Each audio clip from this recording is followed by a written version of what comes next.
Hey guys, Jason Simonds from Heritage Auctions here. I'm the consignment director out of New York, looking to talk to you about the modern card market right now. It's a pretty exciting time in the industry right now. We're wrapping up football season, basketball season underway, and we're in lockout for baseball. What I'm noticing right now with the hobby is that the top end of the market is doing extraordinarily well, and we're seeing more and more and more record prices at the very, very, very top end, those blue chip stocks, if you will. At the mid end and low end, we're seeing a little bit more volatility as I think collector tastes are changing. We're seeing more and more people abandon the secondary and tertiary sets and cards, and they're focusing more on the 2000 Bowman Chrome Refractor Brady's and the 2003 Topps Chrome Golds for LeBron. And because of that, you're seeing that this lower and mid-end market is experiencing a lot of fluctuation. But then at the top of the market, you're seeing some of the most outrageous prices we've ever seen. So if you look at our auction right now, we have a February 26, 27 Platinum night, and the leading lot is our 2008 National Treasures, Luka Doncic, RPA, PSA 10, 10 auto. It's an absolute beast. And this is the perfect example because back in 2019, only 2 years ago, this was a $16,000 card. And now we're seeing that this is selling for $750,000. We have an estimate at $750,000. And I think that's frankly a little low. It could approach that $1 million clip. And I think why we're seeing that is because people are focusing on these sort of number to 99 National Treasure top tier collectibles rather than some of these lesser brands. And because of that, if you have a Luka Doncic RPA National Treasures number 99, you don't have to sell that for anything less than what you want, because if you're looking to put together a premier basketball card collection, this is something you need. And it's one of the reasons why the Honus Wagner T26 always goes up in price, because the people who have them keep them, and the people who want them have to pay for them. And we're seeing that same trend throughout basketball. We have a 2003 Topps Gold Refractor LeBron James, and that card in a BGS 9.5 recently almost hit $1 million. It sold for I think $900,000 a couple weeks ago or a few months ago. And this is an 8.5. It's new to the market. We just got this graded. And I'm really interested to see where this goes, because this is one of those cards where it has an iconic image, but it's the gold refractor. So if you're looking for a Topps Chrome LeBron James, but you have that price point that goes into the stratosphere, you're not looking for the standard LeBron James. You're not even looking for the refractor. You're looking for gold, Topps gold. So I'm interested to see where this goes, because we haven't really seen an 8.5 sell recently or an 8 sell recently. We've seen that 9.5 hit almost $1 million. So I'm curious to see what sort of premium the 9.5 brings over the 8.5. Really, we have an estimate of 150. Again, I think that's a little low. I think it's going to be closer to $250,000, because it's one of those cards where if you have it, you're going to keep it. And there's a lot of collectors out there who have entered into the market since January, February of 2021, who are looking at these top tier cards, and they're assembling these collections that are frankly just mind blowing. And these are the types of cards that they need for their collections. And these are the type of cards that frequently trade privately. And when they come to auction, it's something that usually sets records. And so I would imagine that this is going to set a record in the grade. It's not going to set a record for the card itself, but it's certainly going to set a record for the grade. And, collector tastes have changed. People would rather have one quality card than 10 lesser quality cards. But what people are also looking for, they're looking for value. And a great example of that, and this is the first time I've ever talked about tennis, is there is a 2003 Net Pro Serena Williams game used jersey auto patch card. It's her RPA, or her rookie patch auto. It's numbered to 100. This is graded PSA 7 with a 10 auto. It's probably the best tennis card in existence. And it's the best tennis card of existence of the best tennis player ever.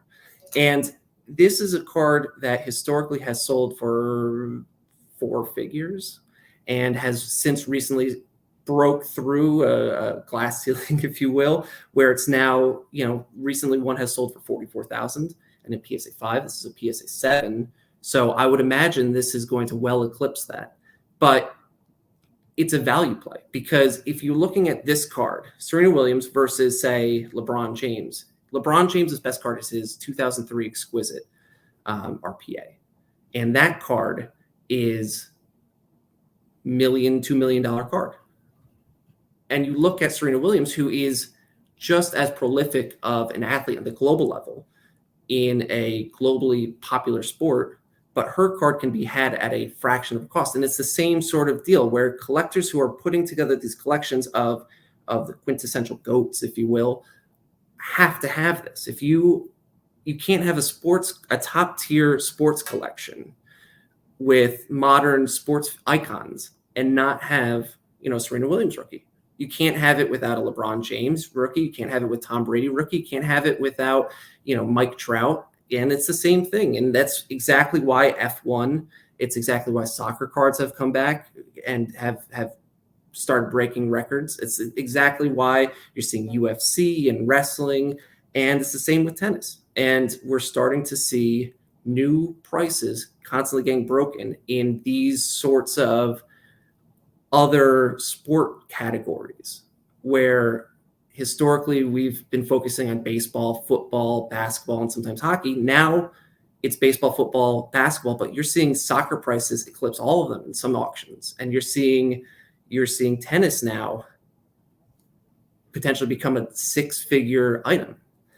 And looking back at value plays, we have, and tastes, one item that we have in our sale is a 2009 Bowman draft pick prospect, Mike Trout printing plate auto. It's 1 of 1. It's the magenta printing plate. It's a BGS 9 with a 10 auto, or 9 with a 10 auto.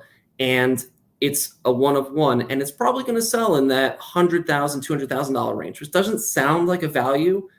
But when you look at what an orange refractor, which is numbered to 25, it sells for $150,000, $200,000.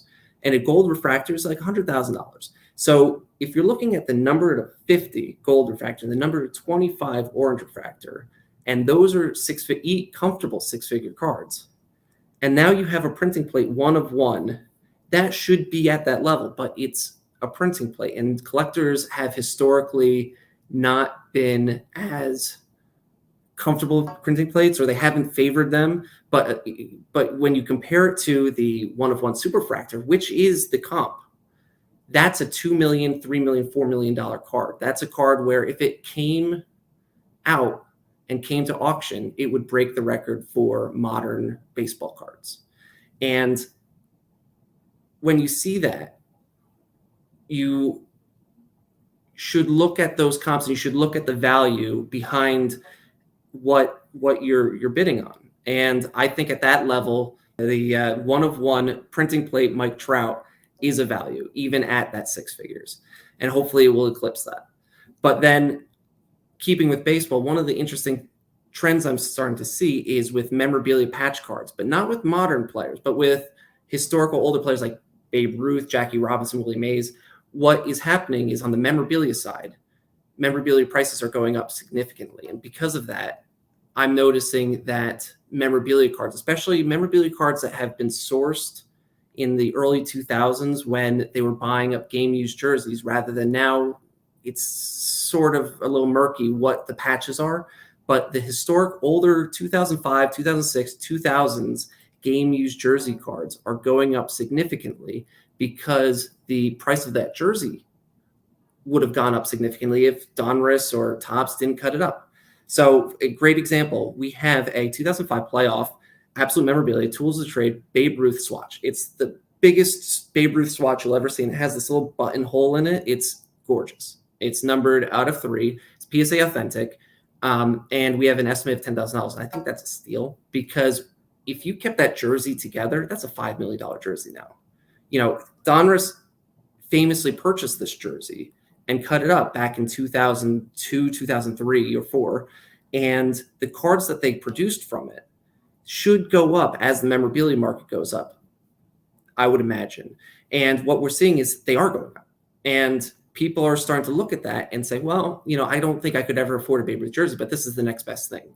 There's these fractional share companies popping up where you can buy, 1/100th of a jersey, but we've had that in this industry for 20 years and they're patch cards.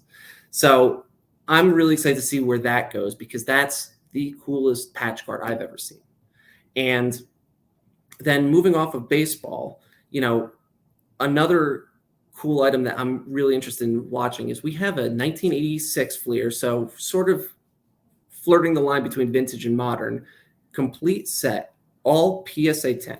I looked at the registry before I got on here, and there's less than 30 people on the PSA set registry who have completed the set in all PSA 10. So fewer people have completed the set than climbed Everest. It's a modern basketball feat.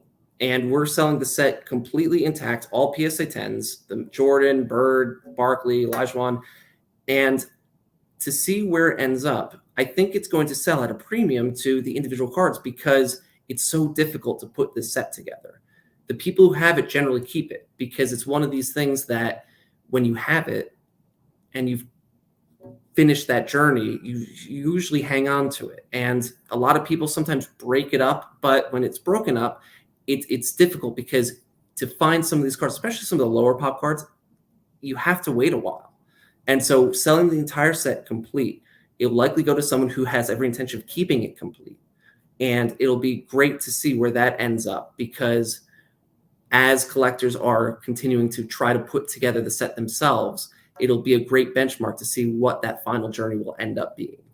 And continuing on basketball, there is a trend with unopened. If you are looking to potentially prospect, some people will buy singles, some people will join in breaks, some people will open, but some people also just keep the box sealed. If you have a box sealed, that box will go up if the prospects go up. If Fernando Tatis continues to perform well, that box that his card would have come out of will go up in value. It's why we're seeing a 2003 Upper Deck Exquisite hobby case. There's only 3 boxes in that case. That's why we're seeing it sell for close to $1 million.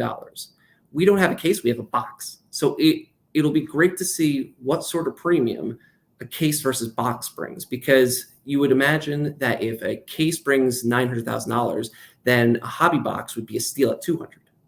So I'm pretty excited to see some of these items and see where they end up, see what sort of traction they bring, because it has ramifications throughout the entire industry.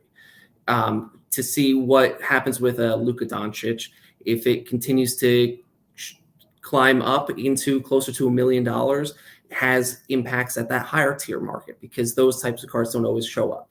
If that 1986 Fleer complete set finishes above the $500,000 price mark, then it'll show that there is value in assembling these sets rather than just selling them individually.